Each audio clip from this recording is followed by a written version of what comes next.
Partout où le peuple Kan s'est installé, il s'est développé des sociocultures, des cultures différentes.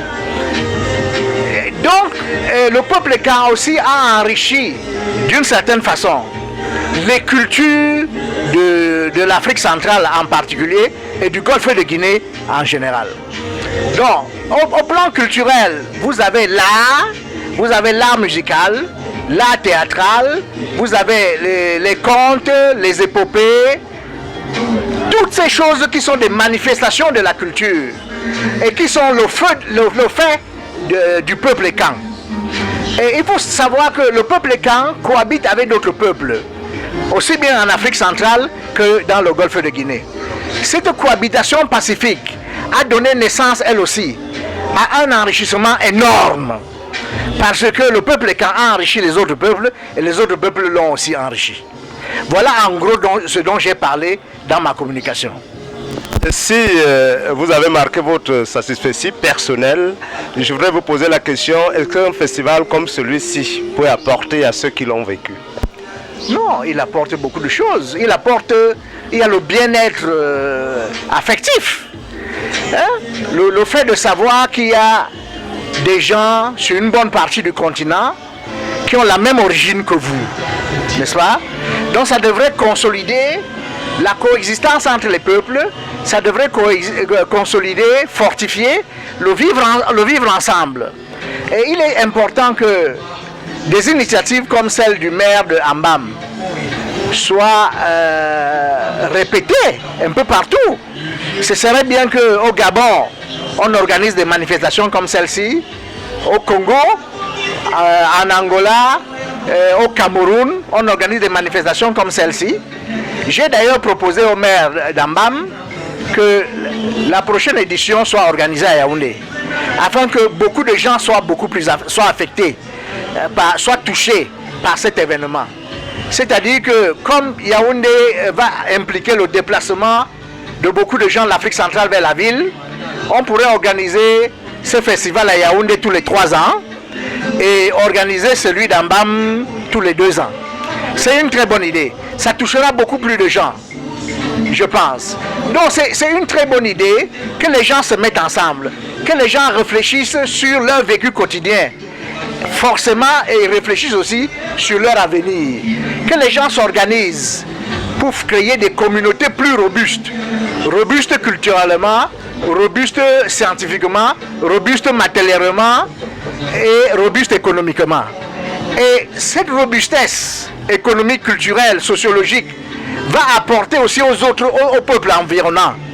Parce qu'il vaut mieux avoir des voisins qui sont économiquement bien portants qu'avoir des voisins qui sont économiquement mal portants. Voilà ce que je pense. Donc ce festival apporte beaucoup de choses. Il montre que les peuples peuvent cohabiter ensemble, que le vivre ensemble entre les peuples qui ont une même origine, mais dont les cultures sont superficiellement différentes, que ces peuples-là peuvent coexister.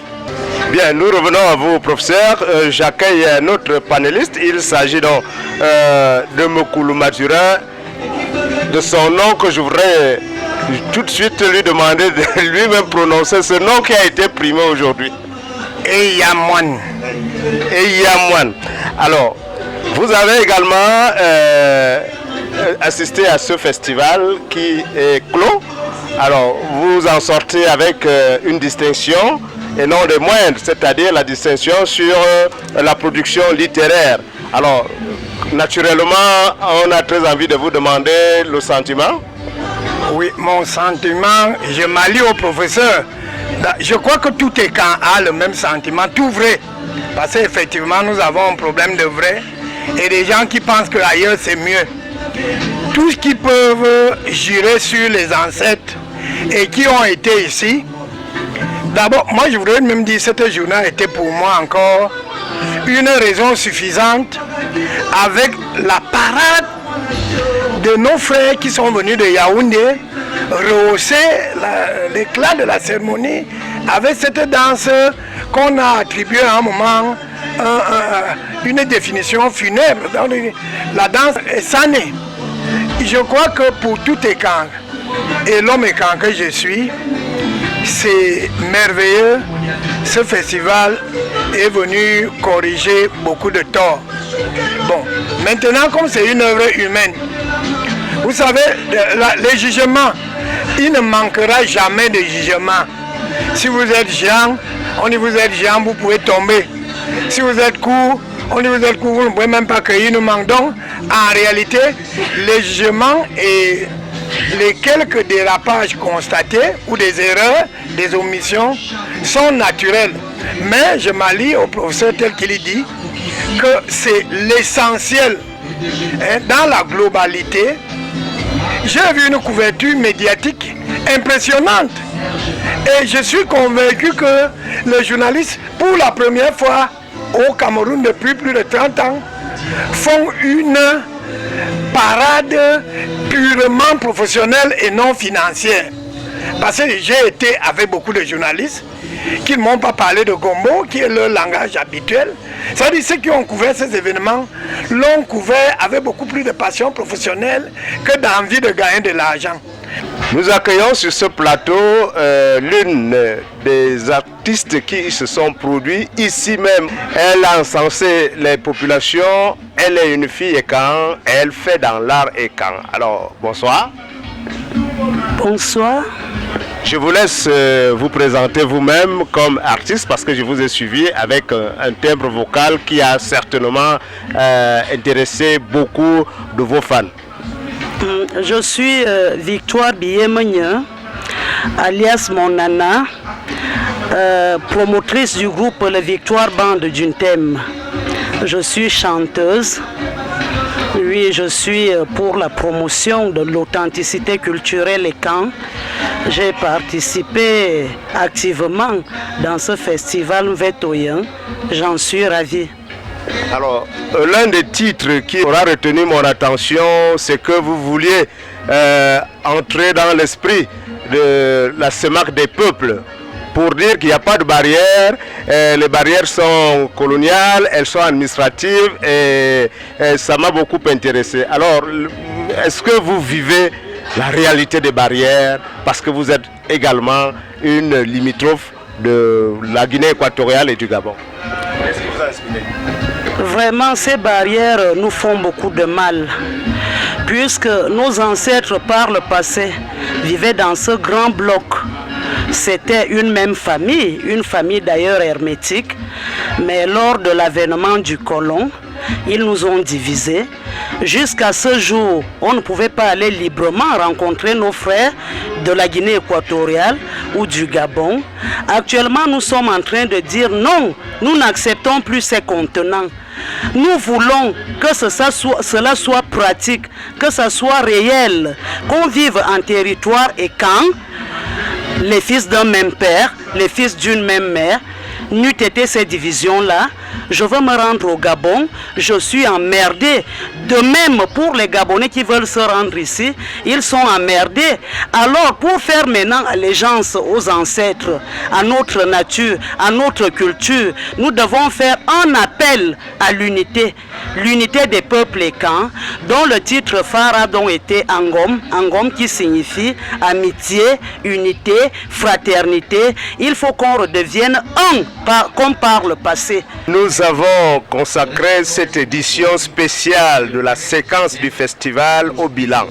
Et le panel, depuis quelque temps, ne fait que s'enrichir. Et je reçois le professeur Eric Mathias Owonangini, que vous avez également vu à l'ouverture de ce festival, parce que c'est lui qui a dispensé le cours inaugural. Je voudrais d'abord saluer ce mannequin. Comment est-ce que vous vous portez?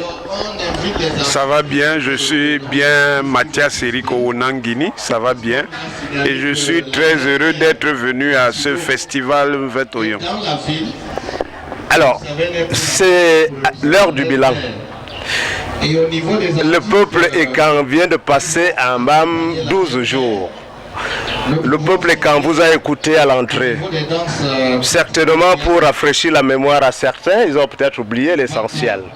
Est-ce que vous pouvez nous retracer la quintessence de votre production au départ? Oui, il m'a été fait l'honneur de délivrer la leçon inaugurale sur la contribution des peuples ékans au développement. Ma contribution, donc ma leçon orale, est partie d'une idée de base.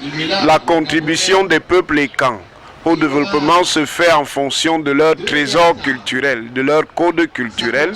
Et précisément, ce code culturel-là, il est exprimé dans le Vède. Le Vède, ce n'est pas simplement des récits d'épopées, c'est toute une grammaire de civilisation. C'est tout un monde qui est contenu dans le Vède.